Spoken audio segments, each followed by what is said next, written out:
Hey Frankie, I'm editing just fine with 8 gigs of RAM. I'm not talking to you. I've got some Chrome tabs open. I've got 4K at 60 ProRes playing back just fine. These speakers sound excellent, by the way. All right, Drew. Listen, macOS is yesterday. 8 gigs of RAM makes it a child's toy. I'm messing around with Vision OS right now, okay, and I've got 120 gigs of memory up here and enough memory to remember how poor you are. So I'm sorry, I can't mess around with 8 gigs. That's ridiculous. Have you actually tried using a computer with 8 gigs of RAM?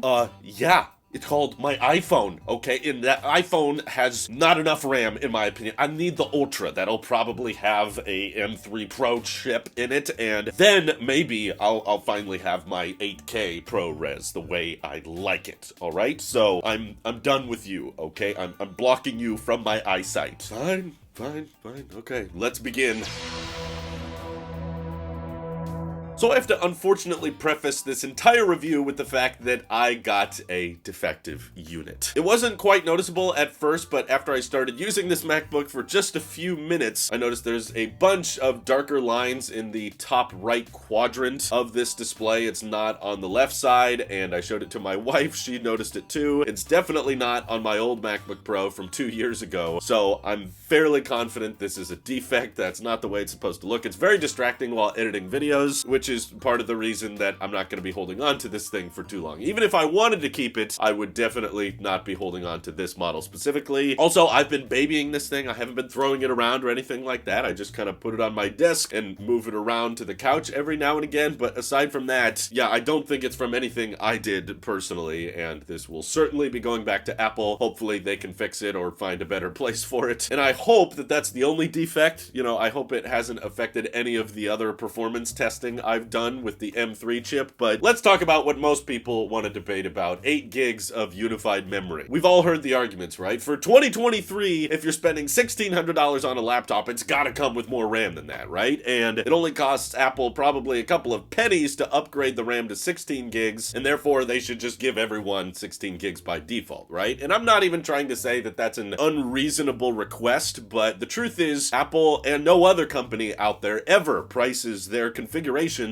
based on how much the additional chips are costing to add. You know, like to double up your RAM on your Windows PC, even though it only costs Dell or Razer, or it only costs them a few dollars to double up the RAM, they're still going to charge you an extra $50, $100, $200 to double up on the storage. And that's because they spread out, just like Apple does, their margins across various configurations. Obviously, if they only priced it up based on what it costs to upgrade, then buying a 1 terabyte iPhone instead of a 256 gig iPhone would only cost an extra $20, and then everybody would just buy the 1 terabyte model. No one would buy the lower storage configurations. So the chips and the silicon that they put in these MacBooks is honestly probably very affordable compared to everything else that comes in this package. So while you're used to the specs being better for a laptop of this price, I still think there's actually a lot of specs that are unmatched in this machine that you don't see in the Windows world. For instance, battery life for video playback going well over 20 hours on a form factor this small. Before, if you wanted to get a MacBook with like 22-hour battery life, you had to get the 16-inch. It was a $2,500 battery feature. Now, that's made its way down the pricing ladder by $900, and on top of that, great battery life while still having a fantastic mini LED ProMotion display. And something else I totally forgot about since reviewing the M2 MacBook Air is how insanely good the speaker system is in the 14-inch MacBook Pro. Super low frequencies can be articulated while still sounding clear without any peaking. You know, for laptop speakers, I feel like these are undefeated. And compared to the MacBook Air, you still get some additional legacy ports, like an SD card slot and an HDMI port. It's not HDMI 2.1 like you get on the more expensive MacBooks, but personally, I think there's a lot of people out there that may want a Pro MacBook for whatever reason without necessarily having that many Pro workflows. In my opinion, this model justifies itself a whole lot better than the Touch Bar MacBook Pro it replaces, which everyone seems to have forgotten. Yes, that one still shipped with 8 gigs of unified memory and was considered a Pro. In fact, it even had less storage than this one. Now they've upped the default storage to 512 gigs, and they include 2 NANDs to preserve that higher read and write speed. And I think the problem a lot of people might have with this MacBook might stem down to just the naming of it. It's like, they don't like the fact that it's 8 gigs of unified memory but still has the word Pro in the name, when in reality, I think there's a ton of reasons someone might opt for a Pro. It's the same story with iPhones. Do you think everybody who buys a Pro iPhone is using it as a Pro videographer, a Pro photographer? No, Pro in the Apple space, in my opinion, just means profit. It's just like a more expensive model with a little bit more premium features, right? And this one is a bit more expensive than an M2 MacBook Air, but it offers a lot more than that MacBook Air with the better speakers, the better screen, the better ports, the far superior battery life, and I could see a lot of people taking advantage of that while still not necessarily being a power user, right? Like they just use it for web browsing, media watching, maybe some occasional video and photo editing, some light audio editing, which the M3 chip, in my experience, is still perfectly capable of doing all of these things just fine. I put it through the Tailosive Tech workflow test cycle, and I was live streaming 1080p at 60 frames a second while editing 4K at 60 ProRes log color corrected footage in Final Cut, and I had multiple YouTube videos, yes, on Chrome and Safari and Twitter, all playing on in the background before I started to notice a little bit of choppiness from OBS, but I should preface that's a CPU limitation, not a RAM limitation. I was not running out of system memory, and I'm sure a lot of you are gonna say, well, that's because it's using memory swap, which is gonna wear out the NANDs faster. And okay, if that's a legitimate concern to you, I can understand. This may not be right for you, but personally, I question how often this flash storage failure issue really happens. I'm not saying it never happens, of course it does, but there's a lot of these MacBooks with flash storage that are lasting years and years. I know people that are still rocking MacBooks from 8, 9, 10 years ago, and they're not having that much NAND failure. Flash storage tends to have a pretty decent cycle life in my experience, and I think a lot of people will continue to utilize memory swap and really not notice any long-term damage from it. But the concept that 8 gigs of unified memory is not enough to get some real work done, I just think is hilarious after using this thing to edit an entire EV video together while doing things in the background. And for a lot of people, I think editing 4K at ProRes log is way out of their use case. Most people are not going to be capturing their entire display, live streaming it at 1080p, 60 frames a second. Most people are going to be using this thing just for some occasional editing. It doesn't have to be the most heavy editing in the world. Remember, this is a base model, and there are many use cases out there that Apple is trying to cover. And before, if you wanted a display like this, or if you wanted an SD card slot or an HDMI port like this one has, you had to shell out the extra money to get a $2,000 MacBook, which wasn't going to have battery life as good as this one. Now they've brought it down, and yes, at the compromise of some of those specs. We haven't had a 14-inch MacBook with 8 gigs of unified memory before, but like I mentioned before, Apple spreads out the margins across various products. No, it does not cost them very much to up the RAM or the storage, but this ProMotion mini LED display is probably the most expensive piece, which even got a brightness improvement this year, has been substantially reduced, okay? So Apple probably still has thinner margins on this model, even though, okay, they took out a couple of bucks worth of memory and storage. That display is still probably pretty expensive for them, which means that they gotta make it up with the additional RAM and storage options, which, yes, annoyingly cost you an extra 200 bucks for 16 gigs of RAM, or another 200, 400 bucks to double up on the storage. And all that being said, if this really bothers you that much, and you're bothered by the missing USB-C port on the side, that bothers me too, I don't blame you, or you're bothered by the default storage configurations, then the good news is the M1 Pro is still an incredibly capable machine. In fact, the CPU performance of the M3 when it came to exporting my videos was actually the biggest disappointment for me. It was not how the unified memory performed, it was not the battery life or anything like that. That all performed great, and I didn't experience much choppiness at all when editing my videos on this thing, so the workflow was great. But once I came to export it, I was curious how the M3 would hold up against my M1 Max from 2 years ago, and I would have thought maybe with the 3nm architecture and a couple of years of refinement that the base model chip could start to outperform the M1 Max, at least in some jurisdictions. Like in the Geekbench tests, yes, the single core score was better, but it was kind of a wake-up call for me because I realized that, okay, even with new architectures and new cores and new efficiency breakthroughs, you still can't compete with raw compute power, and my M1 Max MacBook Pro still smoked the M3. It wasn't even close. They weren't even near each other in the export times. Again, assuming there wasn't a defect with my model, but my old MacBook Pro was able to export twice as fast as this one. Shouldn't really be a huge surprise. I mean, my old MacBook Pro is a much higher tier, has high power mode compared to this one and all that, but I was willing to excuse some like not so big performance boosts from the M2 family of chips because I was like, okay, it hasn't been that long and it's still a 5nm architecture and all that. So I was like, it doesn't need to be that big after one generation. But I was thinking after the jump to 3nm, we might see a bit more noticeable improvement. And I'm sure if we compare M1 to M2 to M3, we'll probably see a 15% boost for each generation. But it kind of just reaffirmed to me that Apple's going to have a very hard time having another substantial leap in silicon again, like the one from Intel to Apple. That was just kind of once in a lifetime kind of performance gain and battery life improvement that I don't think we're really ever going to see again, because Apple's just kind of bumping up against the laws of physics, and every year they're going to try to come out with another one. We're going to be on 3nm for a while, and even when we make the jump to 2nm or 1nm, it'll probably still not feel like that great a jump. So there wasn't much sense in me holding on to this one, partly because of the display defect, but also if I wanted to continue editing my videos on this machine, I could. I know that the RAM is enough, and I know that the GPU playback was decent enough for me to continue doing my work, but it would just take twice as long to export my videos, which doesn't seem very efficient or economical in the first place. So I think there's a market for this MacBook. I genuinely do. I know that 8 gigs of RAM is not for everyone, but if that bothers you, here's the great news. The M1 Pro MacBook Pros, the 14-inch one with 16 gigs of RAM and 3 Thunderbolt ports, you can find on Amazon for under $1,400. And like I showed you in that export test, the M1 family of chips is still absurdly fast. You can still get a ton of work done on that thing. It has a fantastic display. The value for the money of that 14-inch MacBook Pro is literally unbeatable, especially if you're looking for a high battery life, productivity focused laptop. Sure, the M3 is still going to have some advantages with that ray tracing and 3D modeling thanks to that mesh grading system, but how many of you guys are honestly playing AAA games on your Mac? I know everyone likes to pretend that they're gonna start doing it, and they say, okay, this is the Mac that's good for gaming, and then